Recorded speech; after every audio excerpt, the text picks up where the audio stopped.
15번째 풀이의 급수와 함수의 극한을 보겠습니다. 전기 산업기사, 전기기사와 관련해서 전기 수험서에 등장하는 대표적인 수학들을 15개를 정리를 했고요. 그 중에 15번째 풀이의 급수하고 극한에 대한 내용입니다. 원래 여기 내용에서 준비했던 내용은 풀이의 급수, 함수의 극한, 방정식, 행렬이 있는데 방정식을 모른다고 해도 전기 수험서에 나오는 내용을 이해하는데 전혀 문제가 없고요. 그래서 방정식은 뺐고요. 행렬은 회로이론하고 전력공학하고 제어공학에서 행렬을 이용해서 문제를 풀어야 되는 경우가 있습니다.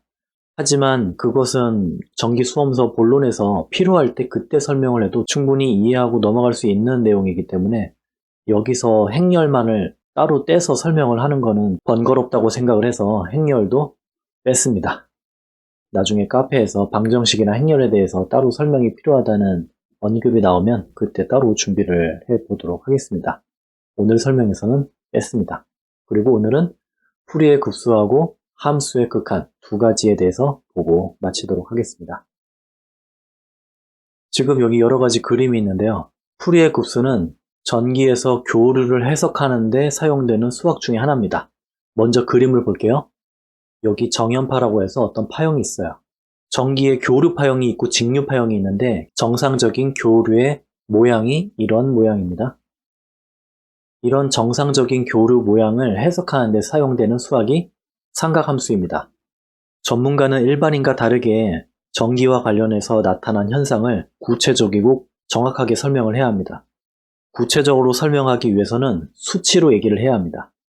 수치로 얘기하기 위해서는 수학을 동원해서 전기 현상을 표현해야 합니다. 정상적인 교류를 표현하는 수학이 삼각함수라는 겁니다.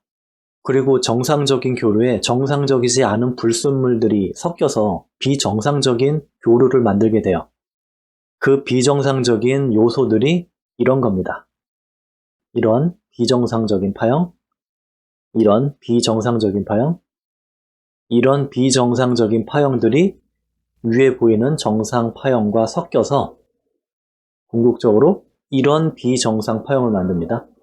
혹은 이런 비정상적인 파형을 만들거나 이런 비정상적인 파형을 만듭니다. 지금 파란색으로 나와 있는 것은 교류의 정상적인 파형이고요. 지금 초록색 박스 안에 있는 이러한 교류들은 비정상적인 교류 파형들입니다. 근데 전문가는 정상적인 파형도 정확하게 얘기해야 되지만 비정상적인 파형도 정확하게 얘기할 수 있어야 됩니다. 그래서 회로이론 과목에서 이런 비정상적인 파형을 해석하는 내용을 다루고 이런 비정상적인 파형을 해석하는 데 사용되는 수학이 풀이의 급수인 겁니다. 풀이의 급수는 비정상적인 교류를 해석하는 수학이고요. 삼각함수는 정상적인 교류를 해석하는 수학이 되겠습니다. 삼각함수와 관련된 내용은 회로이론 다룰 때 그때 보면 되고요. 이제 비정상적인 교류를 해석하기 위해서 사용하는 풀이의 급수 표현이 이거라는 것을 다룹니다. 이 박스 안에 있는 게 풀이의 급수로 표현된 비정상적인 교류를 해석하는 내용입니다. 근데 이걸 그대로 쓰진 않습니다. 이것을 좀 더 간단하게 사용을 해요. 이 내용을 그대로 다음 장으로 옮겨서 보겠습니다. 방금 전에 설명했던 부분이고요. 비정상적인 교류 파형들이고 이것을 해석하는 게 풀이의 급수라고 해서 구체적으로는 이렇게 표현되는 수학입니다. 이 수식이 의미하는 게 뭔지는 회로이론 비정연파 교류 본문을 설명할 때 그때 설명을 하겠습니다. 그리고 이거를 그대로 쓰지 않고 이거를 한 번 더 간단하게 일반화시켜서 만든 식이 이겁니다. 지금 풀이의 급수라는 내용과 관련해서 보려고 하는 것은 풀이의 급수 일반식, 이 식을 보려고 하는 겁니다. 그리고 이 식을 외우셔야 돼요. 전기 수험서에서 사용하는 풀이의 급수 내용은 이 공식 하나를 외워서 해결이 다 됩니다. 그래서 이 공식 하나 외우는 것이 곧 풀이의 급수 내용을 이해하는 겁니다. 어떻게 이용을 하는지 볼게요. 방금 전에 봤던 풀이의 급수 일반식이 여기 있습니다. 정상적이지 않은 교류파형과 관련해서 나오는 공식이 책에 5개가 있습니다. 하나, 둘, 셋, 넷, 5개. 이 공식이 시험에 나오기 때문에 전기산업기사, 전기기사 시험에 나오기 때문에 외우셔야 되는데 이 5개를 다 외우실 필요가 없어요. 위에 있는 풀이의 급수 일반식 하나를 외우면 이 식 안에 아래에 있는 5개 공식이 다 들어있습니다. 그 5개가 어떻게 들어있는지 그 요령을 보여드리려고 하는 겁니다. 지금 나와 있는 이름들은 크게 신경 안 쓰셔도 됩니다. 이거를 지금 하나하나 세세하게 보려고 하는 건 아니니까요. 먼저 제일 위에 있는 것부터 보겠습니다. 제일 위에 있는 이 공식이 있는데 이 공식이 풀이의 급수 일반식에 들어있습니다. 보시면 이 부분이에요. 보시면 시그마 자연수 1부터 무한대까지 증가하고 bn sin n 오메가 t 내용이 똑같습니다. 그래서 앞에 것만 지우면 되는 거죠. 일반식 하나 외워놓고 앞에 있는 요 덩어리만 지우면 되는 겁니다. 이렇게요. 이렇게 지우면 첫 번째 있는 공식을 해결할 수 있습니다. 두 번째 볼게요. 이 두 번째 있는 공식도 위에 있는 일반식에 있습니다. 잘 보시면 A0 플러스 시그마 n은 1부터 2, 3 증가해서 무한대까지 an 코사인 n 오메가 t 내용이 똑같죠?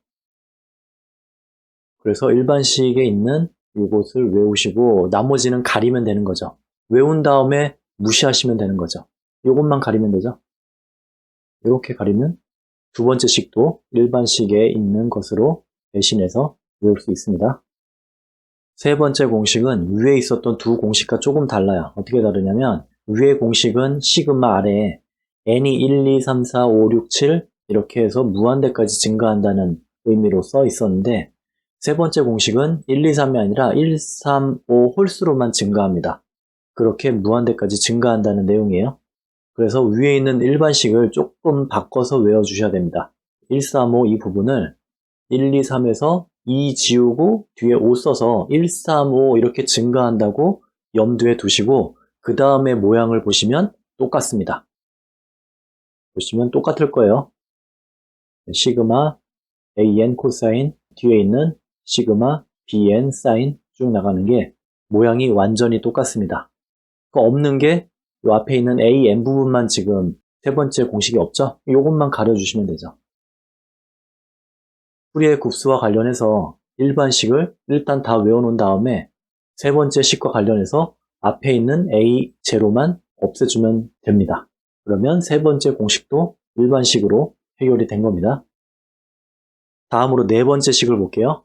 네 번째 식 역시나 시그마 아래 n이 홀수로 증가합니다. 1, 3, 5 홀수로 증가하니까 일반식도 홀수를 계속 유지한 상태에서 이 부분입니다.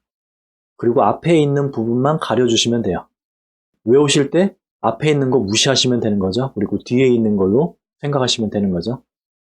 다른 게 있다면은 네 번째 공식은 홀수로 증가한다는 겁니다. 그래서 n을 홀수로만 바꿔주시면 됩니다. 자, 다섯 번째를 볼게요. 다섯 번째 모양은 역시 n이 홀수로 증가하는 겁니다. 그 모양이 일반식에 있는 이 부분과 똑같습니다. n이 홀수로 증가한다는 거 그거 참고해서 나머지를 가려주시면 되는 거죠. 가리면 이렇게 되죠. 이렇게 가리면 일반식 하나 외운 것으로 다섯 번째 공식도 대신할 수 있습니다. 이렇게 해서 풀이의 급수와 관련해서 나오는 공식을 기술 자격 시험에서는 물어볼 겁니다. 어떤 의미의 어떤 급수가 어떤 공식이냐 물어보면은 이렇게 5개 공식을 하나하나 다 외우실 필요가 없고요. 일반식 하나, 요 일반식 하나 외워놓으시고 필요한 부분만 떠올려서 해당되는 공식으로 생각해 주시면 된다는 겁니다. 이게 풀이와 급수와 관련해서 제가 설명드리는 내용입니다. 풀이의 급수는 이 공식에 나와 있는 A 그리고 A 코사인, B 코사인이 뭘 의미하는지 그것만 아시면 돼요. 의미하는 게 뭔지는 회로이론 과목에서 본론을 다룰 때 그때 설명해도 되니까 지금은 여기까지만 설명하고 넘어가겠습니다. 여기까지가 제가 풀이의 급수와 관련해서 준비한 내용이었습니다.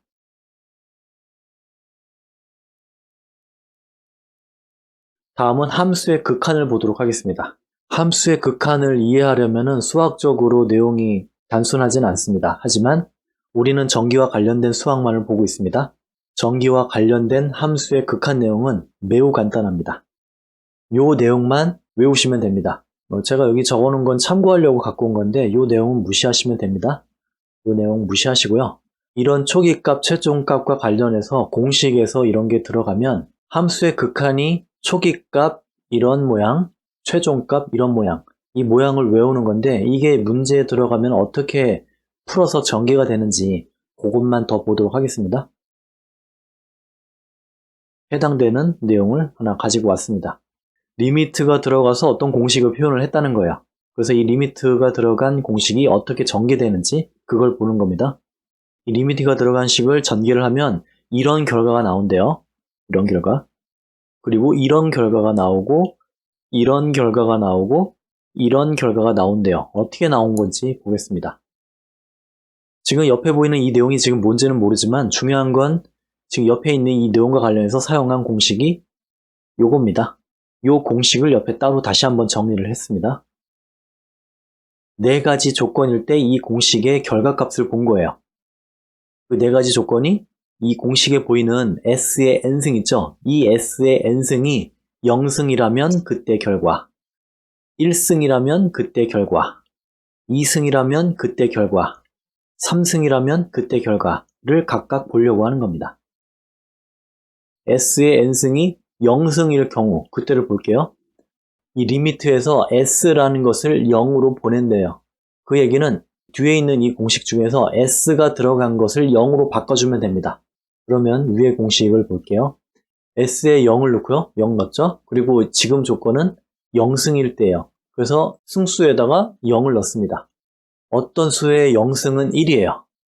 이게 수학적으로 1이 될 수도 있고 1이 안 될 수 있지만은 전기에서는 0승은 무조건 1입니다. 0의 0승이던 1의 0승이던 100의 0승이던 무한대의 0승이던 전기에서는 0승은 무조건 1이에요. 그래서 0의 0승이 지금 1로 나와 있는 겁니다. 그리고 나머지 S 자리에다가 다 0을 넣었어요. 왜냐하면 리미트의 의미가 S를 0으로 보내라고 했습니다. 그래서 0이 다 들어갔어요. 0이 들어가면 의미가 없죠. 0 플러스 A는 A고요. 0 플러스 B는 B고요. 0 플러스 C면 C죠. 그래서 지금 이 연산을 다시 정리를 하면 리미트는 S를 0으로 바꾸는 순간 이 리미트의 기능은 사라진 겁니다. 그리고 남게 되는 건 1 플러스 AB 분의 C 분의 1. 그 모양이 지금 여기 있는 겁니다. 그 다음 S의 1승일 때 조건을 볼게요. 위에 있는 공식에서 S의 n승이 1일 경우에요. 그러면 지금 리미트의 조건이 S를 0으로 보낸다고 했으니까 S 자리에다가 0을 넣습니다. 그리고 N 자리에다가 1을 넣습니다. 그게 지금 여기 있는 거예요. 0의 1승이든 0의 100승이든 0을 가지고 승수를 어떤 수를 넣던 0을 제외하면 다 0이 됩니다. 그러면은 0 곱하기 옆에 곱해져 있는 괄호는 의미가 없죠. 어떤 것에다가 0을 곱하면 0이 되니까요. 이 수식을 더 전개하면 이렇게 됩니다. S자리는 0이 됐고요. 그 다음에 각 S는 다 0이 들어갔습니다. 어차피 분모는 0이 곱해지니까는 0이 되죠. 분모는 C가 되고요. 0 플러스 C는 C죠. 그래서 이것을 한 번 더 정리하면 1 플러스 가로 열고 0분의 C 가로 닫고 분의 1. 그게 지금 여기 있는 겁니다. 그리고 0분의 C는 무한대입니다. 전기에서 어떤 수를 0으로 나누면 그 결과는 무한대입니다. 전기에는 일관되게 이것을 적용해도 마저 떨어집니다. 무한대 분의 1은 0이 되죠. 그래서 이런 어떤 값이 없다고 내용이 전개가 된 겁니다. S가 2승일 때를 볼게요. S가 2승일 때 그때 공식에 S에다가 0을 넣고요. 승수 자리에다가 2를 넣어서 표현한 게 지금 이 식입니다. 그러면 어차피 0의 2승을 해도 0이고요. 이 식을 한 번 더 정리를 하면 이렇게 됩니다. 맞죠? 0의 2승은 0이 됐고요. S자리는 다 0으로 바뀌었습니다. 그리고 S자리에다가 0을 넣었기 때문에 리미트도 기능을 다 했습니다. 그래서 다시 정리하면 1 플러스 가로 열고 0분의 C 가로 닫고 분의 1. 그 모양이 지금 여기 있는 겁니다. S의 3승일 때 조건을 보면요. S의 2승일 때 내용하고 동일하게 전개가 됩니다. S의 2승, S의 1승일 때와 똑같은 내용으로 결과식이 나오게 됩니다. 그 내용이 지금 여기 하나, 둘, 세 개가 있는 겁니다. 그리고 이 결과값, 어떤 수를 0으로 나누면 무한대이기 때문에 1에다가 무한대 더하면 무한대고요. 결과적으로 1 나누기 무한대가 되니까 어떤 수를 무한히 나누면 0이 된다. 이런 결과로 다 나오게 된 겁니다. 말이 함수의 국한이지 전기에서 사용하는 극한 내용을 보면 사실상 그냥 어떤 변수 자리에다가 어떤 수를 대입하는 거에 불과합니다. 특별히 함수의 극한이라고 해서 어려울 내용도 없고 이해가 안 되는 부분이 있지도 않습니다. 사실상 단순 대입하는 내용이 전부입니다. 굳이 극한과 관련해서 극한다운 내용이 있다면 위에 있었던 이 공식입니다. 지금 여기 보이는 시간 영역과 복소 영역에서 초기값, 최종값의 극한 모양이 이렇게 된다는 거. 이게 극한과 관련된 모양으로 표현된 것이고요. 그 외에 극한이 들어가서 계산하는 과정을 보면은 거의 대입에 의해서 연산되는 것에 불과합니다. 여기까지가 제가 함수의 극한과 관련해서 설명드린 내용입니다. 전기산업기사나 기사와 관련해서 기술자격 시험이라든가 전기회로 이론에서 다루는 극한과 관련된 실질적인 내용은 이게 전부입니다. 그래서 여기까지만 설명을 드리면 충분하다고 저는 생각을 해서 여기까지만 준비를 했습니다. 이렇게 해서 제가 준비한 홀로 공부 전기 수험서와 관련된 대표적인 수학은 전부 설명을 드렸습니다. 1번부터 15번까지 보신 내용 중에서 특별히 수학이 어려워서 전기에 접근하기 어렵다고 판단이 된 내용은 아마 없을 겁니다.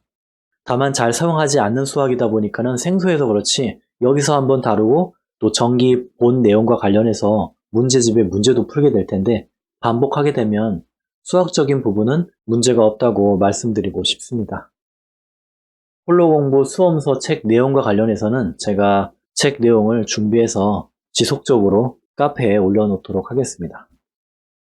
여기까지 설명한 것으로 전기 수험서와 관련된 수학 부분은 설명을 마치도록 하겠습니다. 감사합니다.